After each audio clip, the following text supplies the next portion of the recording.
Bonjour et bienvenue dans cette nouvelle vidéo de Diapason Tech. L'histoire de l'humanité a toujours été marquée par des inventions scientifiques et technologiques, qui ont été d'une grande utilité pour la société. L'homme a inventé des millions de choses utiles, qui ont révolutionné tous les domaines. De la santé à l'agriculture, sans oublier les domaines du transport, de la construction, et de la communication, pour ne citer que cela. Malheureusement, il existe de nombreuses inventions de ce type, qui sont très nocives et dangereuses pour l'homme. Leur utilisation négative peut nuire à l'être humain, voire être la cause de la mort de personnes innocentes. Dans cette vidéo on va présenter 7 de ces inventions, classées parmi les plus nocives. La guillotine. Une guillotine est un dispositif conçu pour effectuer efficacement des exécutions par décapitation.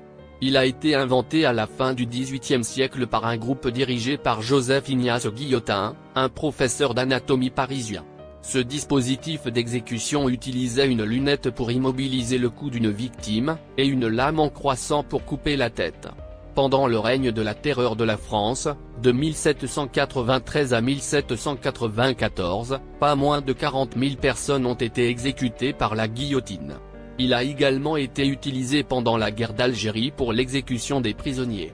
La guillotine a continué à être utilisée comme méthode d'exécution publique jusqu'en 1977, et a été retirée en tant que principale forme d'exécution en France en 1981, lorsque la France a aboli la peine de mort.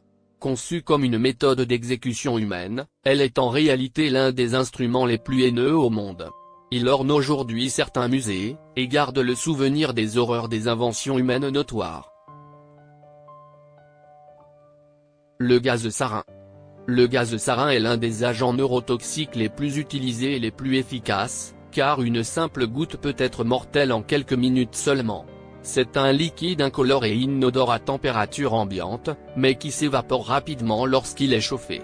Après son rejet, le sarin se répandra rapidement dans l'environnement, et présentera une menace immédiate mais de courte durée.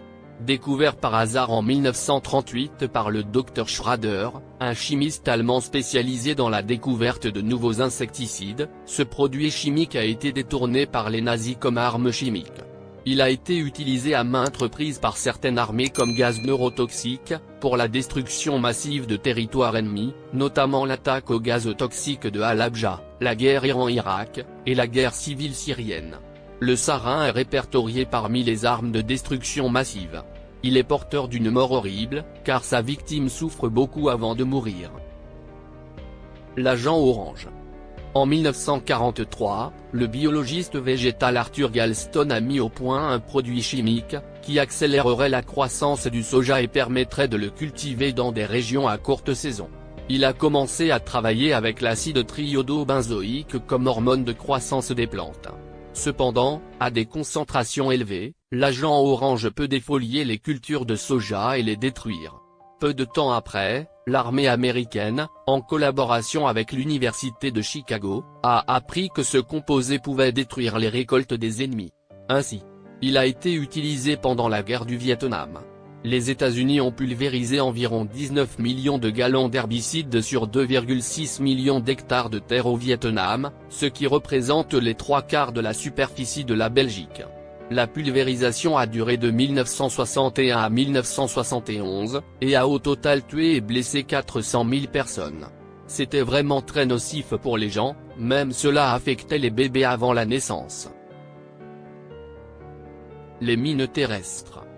Les mines terrestres comptent parmi les inventions les plus vicieuses et meurtrières de l'histoire.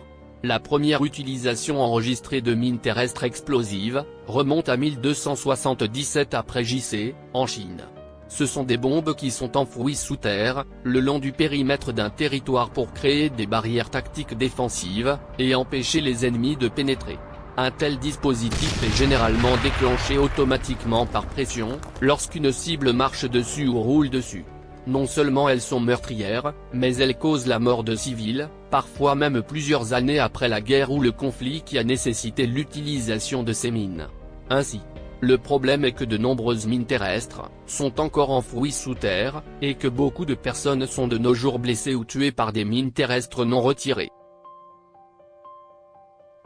Le CFC Fréon. Le scientifique Thomas Mittegley a découvert le CFC Fréon, alors qu'il travaillait pour General Motors en 1930. Il a découvert le fréon comme un réfrigérant sûr pour remplacer les réfrigérants hautement toxiques, tels que l'ammoniac utilisé à l'époque. Cependant, la découverte de Mittegley a entraîné des dommages à la couche d'ozone terrestre.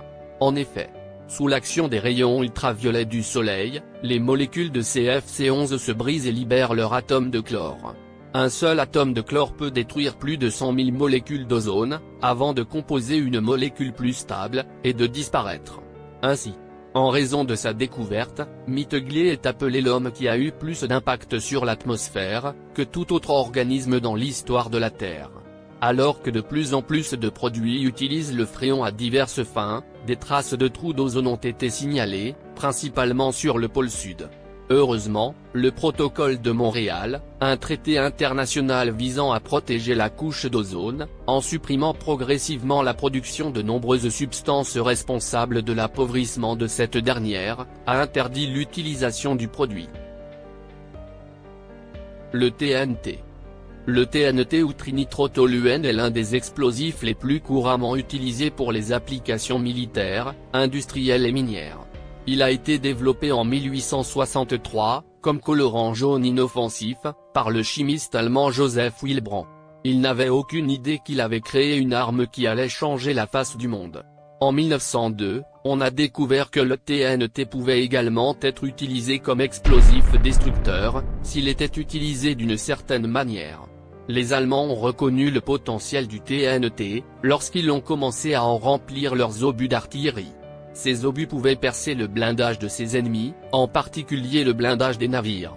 Ainsi, pendant la Première et la Seconde Guerre mondiale, les deux camps ont utilisé le TNT comme arme contre leurs ennemis, provoquant des destructions massives et des pertes de vie importantes.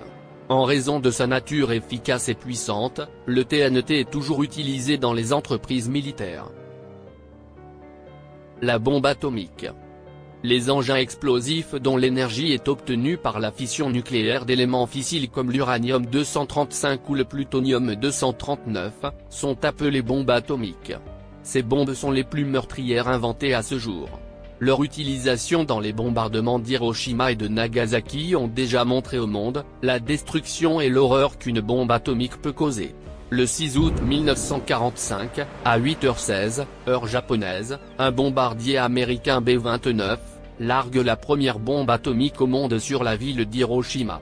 Environ 80 000 personnes sont tuées en conséquence directe de l'explosion, 35 000 sont blessées. Et au moins 60 000 autres seraient mortes avant la fin de l'année 1945, à cause des effets des retombées radioactifs. Ce qui est plus terrifiant avec les bombes atomiques, c'est le fait qu'ils ont des effets à long terme. En effet, bien que l'exposition au rayonnement puisse avoir des effets quasi immédiats, en tuant les cellules et en endommageant directement les tissus, les rayonnements peuvent également avoir des effets à long terme, comme le cancer ou la malformation chez les nouveau-nés, en provoquant des mutations dans l'ADN des cellules vivantes. La bombe atomique reste l'invention la plus meurtrière, et une menace constante pour la paix mondiale. Nous voilà à la fin de la vidéo. Si vous avez une autre invention à ajouter à notre liste, ou toute autre réaction, n'hésitez pas à nous le dire dans les commentaires. J'espère que cette vidéo vous aura plu. Si c'est le cas, mettez-nous un pouce j'aime pour soutenir la chaîne, et n'hésitez pas à vous abonner pour suivre notre actualité. Au revoir, et à bientôt.